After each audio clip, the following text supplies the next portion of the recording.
Hello everyone, आप सभी लोग कैसे हैं। आई होप कि आप लोग बहुत अच्छे होंगे, पढ़ाई बहुत अच्छे से कर रहे होंगे। ठंडी से भाई बचाव करिएगा, ठंडी बढ़ गई है। ताकि आप लोग स्वस्थ रहेंगे तभी अच्छे से पढ़ाई कर पाएंगे। यूपी होमगार्ड का सिलेबस जो हम शुरू किए थे पढ़ाना, उसमें सबसे पहले हम यूपी स्पेशल शुरू किए थे। यूपी स्पेशल शुरू करने का उद्देश्य ये था कि आप यूपी का कोई भी परीक्षा दे रहे हैं, कोई भी परीक्षाएं दे रहे हैं भाई, आने वाले टाइम पे तो आपको यूपी स्पेशल क्लास से बहुत फायदा मिलेगा। तो इसलिए हम यूपी स्पेशल पहले शुरू किए थे। तो आप सभी लोगों को हम पिछले 11 क्लास में होमगार्ड सिलेबस जो शुरू किए थे उसमें यूपी स्पेशल की 11 क्लास ले चुके हैं। आज हमारी 12वीं क्लास होगी। हम और बता देते हैं, ये क्लास आप लोगों के लिए बिल्कुल फ्री है। तो जो लोग तैयारी कर रहे हैं वो लोग अधिक से अधिक फायदा उठाएं इस क्लास का। और अपने से कोई भी तैयारी कर रहा है उसके पास भेजें। नहीं तैयारी कर रहे हैं जो लोग मेरी क्लास देख रहे हैं, वो लोग भी अच्छे से क्लास को देखें। आप सभी लोगों को अपने प्रदेश, अपने देश और अपने जिले के बारे में अच्छी जानकारी होनी चाहिए। अगर आप जानकारी रखते हैं तो आपको हर जगह जाने में आने में प्रॉब्लम नहीं होगी। हमारी पिछली 11 क्लास हो चुके हैं। आज 12वीं क्लास में हम बात करेंगे उत्तर प्रदेश की मृदाएं। और एक बात और कह दे रहे हैं भाई, इस बार नौकरी ले लीजिए, बहुत मेहनत करिए शिद्दत से। कितने लोग इंतजार कर रहे होंगे आपके नौकरी से, कितने लोगों का भला होगा। सबसे पहले तो आप अपने माँ बाप के बारे में सोचिएगा, जो आपको इतनी मेहनत करवा रहे हैं, कितनी मेहनत करके वो कैसे आपको पढ़ा रहे हैं, पहले ये सोचिएगा। और मेहनत करके इस बार नौकरी ले लीजिए। 2026 मत खाली जाने दीजिएगा भाई। नहीं, ऐसा मौका कभी कभी मिलता है, ये मौका कब मिलेगा पता नहीं। आप सब लोग जहां पे है ना, यहाँ पे कितने लोग आने के लिए सोच रहे हैं बट पढ़ नहीं पाए, आ नहीं पाए। कोई ऐसी मुसीबत रही होगी जिससे वो यहाँ नहीं पहुंच पाए। आप यहाँ अगर पहुंच गए हैं, आपके माँ बाप भेज दिए हैं, तो आप बहुत भाग्यशाली हैं। आप पढ़ लीजिए और इसका फायदा उठा लीजिए। पढ़ाई कभी बेकार नहीं जाती है। पढ़ाई करके और नौकरी लीजिए। इस बार 2026 मत खाली जाने दीजिए। फिर हम आइए बात करते हैं उत्तर प्रदेश की मृदा। हम उसके पहले एक लाइन में समझ लेते हैं मृदा क्या होता है। मृदा वह प्राकृतिक पिंड है जो विच्छेदित एवं अपक्षयित खनिजों, चट्टानों या कार्बनिक पदार्थों के विगलन से निर्मित पदार्थों के परिवर्तनशील मिश्रण पर छेदिका के रूप में संश्लेषित होती है। मृदा का निर्माण जो है कई खनिज पदार्थों से होता है। मृदा का निर्माण कैसे होता है? मृदा का निर्माण खनिज पदार्थ, जल और सूक्ष्म तत्वों तथा और कई प्रकार के तत्वों से मिलकर मृदा का निर्माण होता है। जैसे जल, हम अब जल बताए आपको, सबसे मुख्य भूमिका मिट्टी के निर्माण में किसकी होती है? जैव पदार्थ, खनिज, वायु और सूक्ष्म तत्वों की होती है। तो उनके मिलने से मृदा का निर्माण होता है। मृदाएं किसी भी प्रदेश के आधारभूत प्राकृतिक संपदाएं होती हैं। विभिन्न मृदा निर्माण कारकों के प्रभाव से भिन्न भिन्न प्रकार की मृदाएं बनती हैं। इस प्रकार उत्तर प्रदेश की मृदाएं 6 प्रकार के भागों में बांटा जा सकता है। हमने पढ़ने के लिए आसान तरीका से पढ़ने के लिए हमने उत्तर प्रदेश की मृदा को 6 भागों में बांटा है। और उत्तर प्रदेश की अगर मृदा की गहन अध्ययन किया जाए तो इसको 6 भागों में, जो मिट्टी के बारे में अध्ययन किए उन्होंने मिट्टी, उत्तर प्रदेश की मिट्टी के बारे में अध्ययन किया जो वैज्ञानिक लोग किए, उसको मिट्टी को 6 भागों में बांटे। तो उत्तर प्रदेश की मृदाएं 6 भागों में बांट के हम पढ़ते हैं। फिर आइए जानते हैं, हम डायरेक्ट पढ़ते हैं आज में उत्तर प्रदेश की मृदा, क्षेत्रफल, राज्य, स्थिति एवं अन्य विशेषताएं, उनकी कौन सी विशिष्टताएं हैं, तो इसको हम जानेंगे। आपके परीक्षा के लिए जो इम्पोर्टेंट है हमने उसको पढ़ा दिया है। बाकी अगर आपको यहाँ से मृदा के बारे में कम लगेगा तो आप और पढ़ लीजिएगा अच्छे से और गहन अध्ययन कीजिएगा।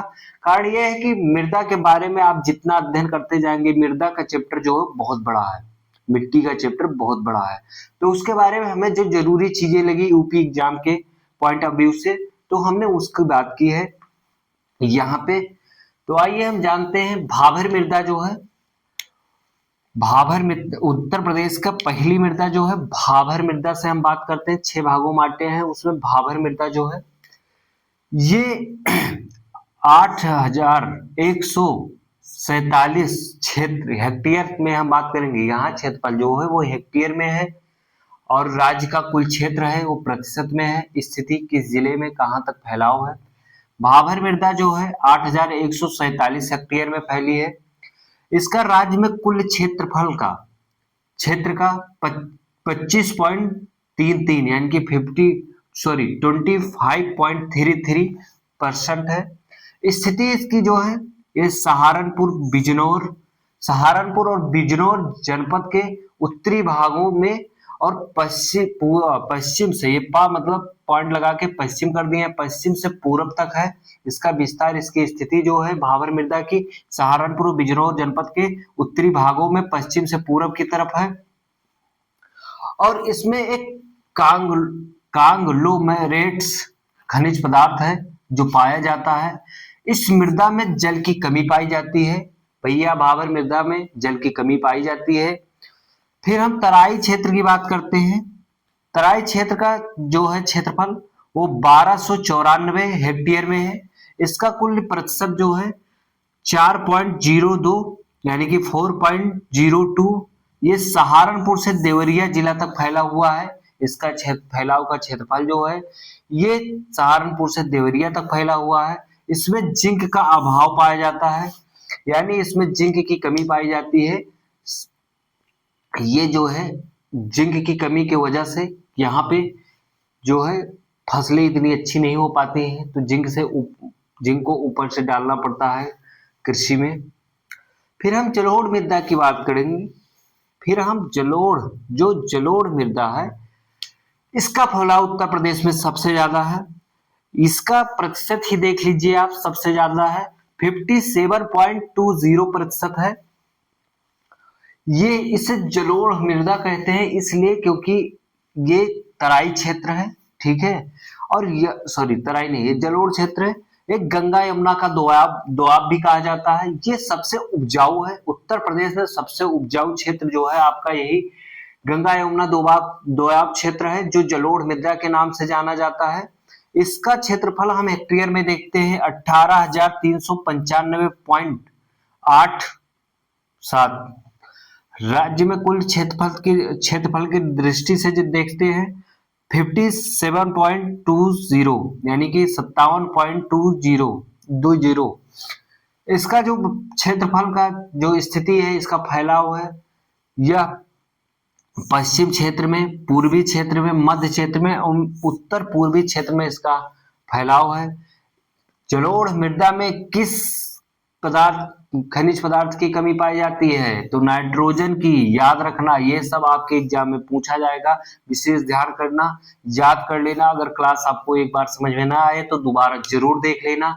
अगर आपको स्पष्ट दिखाई न देता हो तो जूम करके देख लीजिएगा, क्योंकि आप ज्यादा लिखना था तो इसलिए जगह कम होने की वजह से हम बड़ा नहीं लिख पाए हैं। तो आपको सब अगर दूर से देखने में साफ ना दिखे तो फिर आप जूम करके देख लीजिए, क्योंकि मेरे मोबाइल का कैमरा जिससे रिकॉर्ड हो रहा है उसका कैमरा भी बहुत अच्छा नहीं है। तो आप लोग जूम कर लीजिएगा, इतना कष्ट आपको सहना पड़ेगा। तो हम जलोढ़ मृदा पढ़ रहे थे। जलोढ़ मृदा में नाइट्रोजन की कमी पाई जाती है। आप सभी लोग देखे होंगे, मैं बता रहा हूं, जितने लोग पश्चिमी, पूर्वी, मध्य और उत्तर पूर्वी क्षेत्र के संबंधित किसान हैं, किसान के लड़के हैं, आप किसान घर से हैं, तो आप भाई देखे होंगे आपके खेतों में सबसे ज्यादा यूरिया डाली जाती है। यूरिया में नाइट्रोजन कितना होता है बताइएगा कमेंट में। यूरिया में नाइट्रोजन कितना प्रतिशत होता है? तो सबसे ज्यादा इस मिट्टी में यूरिया डाला जाता है, तभी आपके यहाँ पैदावार अच्छी होती है। फिर हम जानते हैं इसमें पर्याप्त मात्रा में क्या पाया जाता है। इसमें चूना, K2O और P2O5 पर्याप्त मात्रा में पाया जाता है। ये जलोढ़ मृदा की हम बात कर रहे थे। आरावली क्षेत्र जो है, आरावली पर्वतीय पठारी क्षेत्र है। यहाँ पे जो है खेती करना इतना आसान है नहीं, क्योंकि यहाँ पे पानी की बहुत कमी पाई जाती है। पठारी क्षेत्र है, बहुत कठोर मिट्टी पाई जाती है। लेकिन हाँ, इस क्षेत्र में खनिज पदार्थों की जो है यहाँ पे अधिकता है, लेकिन कृषि करने के योग्य नहीं है। ये आरावली क्षेत्र जो है 63 यानी कि 63.29 हेक्टेयर क्षेत्र में फैला हुआ है। इसका प्रतिशत जो है 0.21 है। यह आगरा से दक्षिण पश्चिम की ओर फैला हुआ है।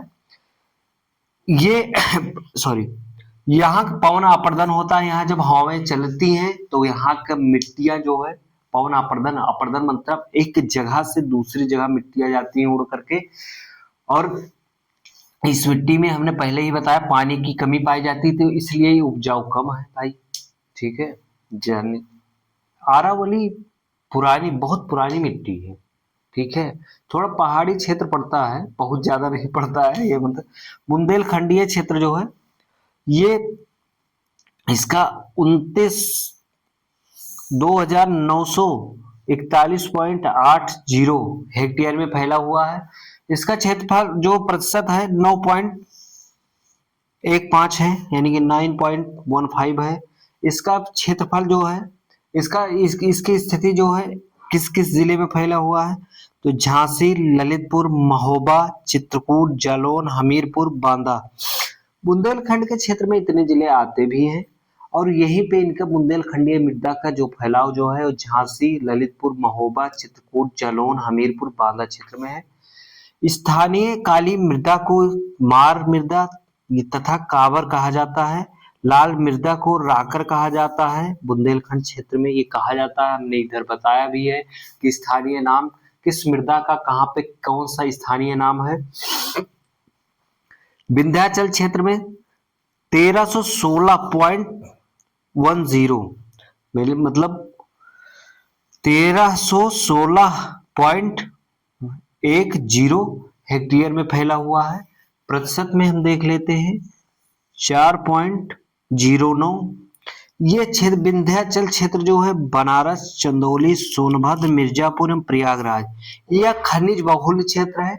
इन क्षेत्रों में खनिज पदार्थ बहुत ज्यादा पाए जाते हैं। तो आप सभी लोग मृदा को बहुत विस्तृत पढ़ लीजिएगा। इतने से अगर आपको लगे कि कमी है या पर्याप्त नहीं है तो आप अलग से मृदा को और पढ़ लीजिएगा। बाकी हम ये बहुत इंपॉर्टेंट है, जो मृदा का स्थानीय नाम है ये आपके कई पेपरों में पूछा गया है। आप प्रीवियस ईयर क्वेश्चन पेपर मृदा के बारे में उठा के देख लीजिएगा, तो आपको वहां पे ये ज्यादा से ज्यादा पूछा गया होगा। पहले तो ये पूछा जाता है कि कौन से मृदा में किस चीज का अभाव पाया जाता है, इसको ध्यान रखना। आपके परीक्षा में हमें नहीं लगता कि स्थिति और विस्तार पूछेगा, अगर एक बार देख के जाना भाई। लेकिन ये जरूर पूछा जाता है कि कौन सी खनिज पदार्थ की कमी है, कौन से खनिज पदार्थ अधिक मात्रा में पाए जाते हैं। और जो स्थानीय नाम है ये आपके पेपर में बहुत बार पूछा गया है, हमने देखा भी है, प्रीवियस ईयर क्वेश्चन में देख लीजिएगा आप लोग भी। बांगर मृदा को स्थानीय यानी कि आप क्षेत्रीय नाम का है, क्षेत्रीय नाम किस नाम से जाना जाता है ये है। तो बांगर मृदा को पुरानी जलोढ़, उपरहार, दोमट, मटियार, बलुई, दोमट, बांगर मिट्टी का इतना नाम है, ध्यान दीजिएगा भाई। ये सब पूछने वाली चीजें हैं, आप सभी के एग्जाम में ऐसे ही क्वेश्चन पूछे जाते हैं, तो आप सभी लोग विशेष ध्यान दीजिएगा। पूछ लेगा आपसे बांगर मृदा, इनमें से बांगर मृदा का कौन सा नाम नहीं है। आजकल नहीं वाला ट्रेंड ज्यादा चल रहा है, आयोग जो क्वेश्चन बना रहा है उसमें नहीं वाला सब डाल के आपको फंसा रहा है, और आप सभी लोग ध्यान नहीं देते हैं। नहीं, कभी कभी आप नहीं पढ़ने में छोड़ देते हैं, और जब पढ़ भी लिए तो आपको उसमें से 4 दिया जाएगा तो 3 तो उसमें से होगा ही, 1 नहीं होगा, तो वो बहुत कंफ्यूजन करता है। तो आप सभी लोग एक बार नहीं 2 बार देखेंगे तो आप सभी लोगों को याद हो जाएगा। खादर जो है वो बलुआ, खादर मृदा का जो नाम है स्थानीय नाम है बलुआ, नवीन जलोढ़, कछारी, दोमट, मटियार, सिल्ट बलुआ। ऊसर मृदा का जो नाम है, ऊसर बहुत बहुत मतलब ये वेरी इंपॉर्टेंट हम कह सकते हैं, हमें ऐसा लगता है क्योंकि बहुत बार पूछा गया। ऊसर मृदा का स्थानीय नाम रेह, बांगर, कल्लर है। काली मृदा का जो स्थानीय नाम है रेगुर, करेल, कपास। काली मिट्टी को याद रखना भाई मेरे, बहुत बार पूछा गया है। काली मृदा, कपासी मृदा किसे कहते हैं, कपासी मृदा किसे कहते हैं, आपको ऑप्शन देगा बांगर, खादर, ऊसर, काली। आप अगर पढ़े नहीं तो खटाक से गलत लगा के आएंगे, इसलिए विशेष ध्यान दीजिएगा। काली मृदा को हम कपासीय मृदा कहते हैं, बलुई मृदा को भूड़ भूड़ मृदा कहते हैं। ये भैया याद कर लेना, बलुई मृदा को भूड़ भूड़ मृदा कहते हैं। जब आप सुनेंगे भूड़ तो आपको समझ में नहीं है भूड़ क्या होता है, तो ये याद रखना बलुई मृदा होती है, इसका स्थानीय नाम है। बुंदेलखंड क्षेत्र की मिट्टियां, बुंदेलखंड की में जो मृदा पाई जाती है उसका स्थानीय नाम क्या है, आइए जान लेते हैं। लाल लाल मृदा, परवा या पड़वा, परवा या पड़वा मृदा, सॉरी, माड़ या मार, माड़ या मार मृदा। ये भाई पूछा गया था पेपर में। राकर या राकड़ मृदा, ये स्थानीय भाषा में कहा जाता है बुंदेलखंड क्षेत्र की मृदा को। और फिर भोंटा मृदा, भोंटा मृदा, ये इतनी मृदाएं हो गई आपकी। इस प्रकार उत्तर प्रदेश का होमगार्ड के सिलेबस के अनुसार से यूपी का भौगोलिक जो प्रदेश हम शुरू किए थे वो आज समाप्त हुआ। हम अगले चैप्टर में आपको अगली क्लास में एक नया उत्तर प्रदेश का भौगोलिक या ऐतिहासिक या राजनीतिक या सांस्कृतिक तीनों में से कुछ एक नया शुरू करेंगे हम। और आप सभी लोग मेरे चैनल जीएस करीम योगी को अधिक से अधिक लोगों के पास शेयर करिए भाई। क्यों इतना कंजूसी कर रहे हैं आप सभी लोग, शेयर करिए और अधिक से अधिक लोगों को फायदा मिले यार। अपने पास रोकने से कोई फायदा नहीं है, दूसरे के पास भेजोगे तो अधिक से अधिक फायदा मिलेगा। और हाँ यार, आप सभी लोग इतनी मेहनत करो, इतनी मेहनत करो ना कि इस सफलता आपका कदम चूमने लगे, ठीक है। और बहुत दूर नहीं है आप लोग, बस एक कदम दूर है, पेपर से एक कदम दूर है। तो इस बार इतनी मेहनत करिए कि 2026 खाली मत जाने दीजिएगा। फिर धन्यवाद, जय हिंद। आप स्क्रीनशॉट ले लीजिएगा, हम चलते हैं।